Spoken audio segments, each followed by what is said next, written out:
not, in other words, subverting what the government was trying to do. Is that not correct? The practice changed in 1996. Recently, we have no limits, and everyone can invest in Gazprom. It's not a problem, and even if it's foreign residents, they can buy Gazprom shares. It's not a problem. The problem is that you can feel yourself safe in Russia if you are working together with some person who is considered to be close to top figures. We have these businesses now. We have these businesses of Putin's friends who try to create good structures to make them finally transparent. Yeah, these Rothenberg brothers who are doing their business with Gazprom, who did their business with Gazprom, and who purchased the Gazprom contractors, the Gazprom constructing companies. They are trying to make their business transparent now, and I am sure that in some certain period of time they will need the investments, and it will be the safest way for foreign companies to do the investment, because these people are really linked with the top figures of the state. The same situation. I don't think that Torbjörn Torqvist from Scandinavia, he felt himself bad being a partner of Timchenko in this Kumbar group, that is the third biggest oil trader in the world. The group is trading Russian oil of mostly state-controlled companies, and it's a final choice for foreign investors. He's a very good friend of Putin. Timchenko is a friend of Putin, and of course the investors who are working with Timchenko, they will not have any troubles in Russia. At least as long as they don't ask uncomfortable questions. As long as Putin is at power.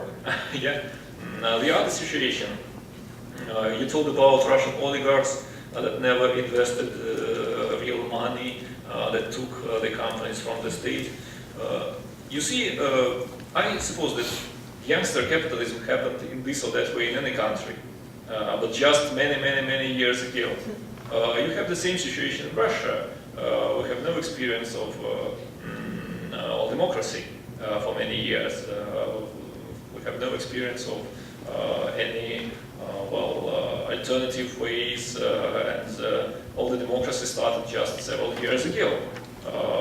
And of course, with the start, there appeared active people who took these advantages because of this or that position, because they were at good time in a good place, or because they were close to the state, by different other reasons. They took these resources.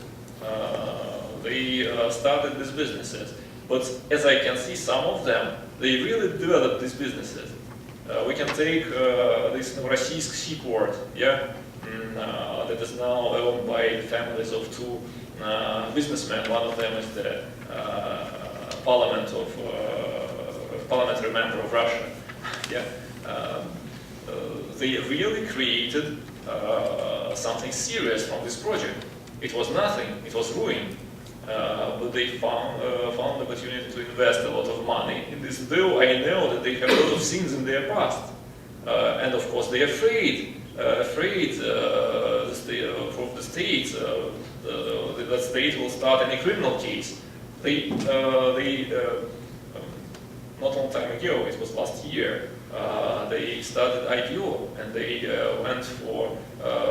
asked for foreign investors. They invited foreign investors in their projects, and finally they succeeded. A lot of money were invested in the seaport that is developing, and now for the states and for the close to the state people, it is nearly impossible to take it back because they have a lot of foreign shareholders. Though there were some approaches, and we have this ongoing conflict on the example of the seaport in Novorossiysk. One of the Putin's friends, who is the head of transportation oil company in Russia, state-controlled company, he decided to take out the oil terminal out of this Novorossiysk seaport. And the businessmen, who are flexible enough, they attract the other Putin's friends to be the shareholder. They gave something like 10% of the seaport through the offshore companies, of course, because in Russia nobody owned anything directly. It is too dangerous. They gave 10% to the same Rottenberg I mentioned. To have at least this person for the protection. It's quite understandable why they are doing it. And when we are talking about these gangsters' capitalism time, of course it's quite clear that all these Russian big businessmen, they went from the period when a lot of them were nearly, they had to, they were forced to have these links with gangsters. It was impossible to have business in 19th without having any links with gangsters in Russia, because there were no laws, the regulation was absolutely poor, and in this shadow situation, of course, there are a lot of gangsters of all sorts attacking businessmen, racketeering them, and those businessmen who never got in touch with gangsters, they were either killed or they lost their property. That's why those who survived, Deripaska, for example, who can't enter the United States because of United States told him, oh, you were linked with criminals in your past. But if he wasn't linked with the criminals, he would be dead today. You see, it was impossible for him to survive other way. But Deripaska was flexible enough. You can see that these guys are very flexible. All these big Russian oligarchs, they are very flexible. Deripaska had this business with Chernoy brothers when he needed.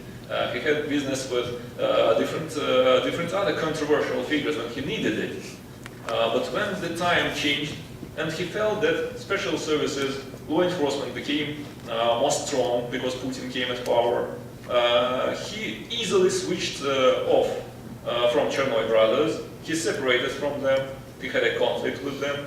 And I know that he hired two former deputy directors of Federal Security Service as people who worked for his company as a head of security department.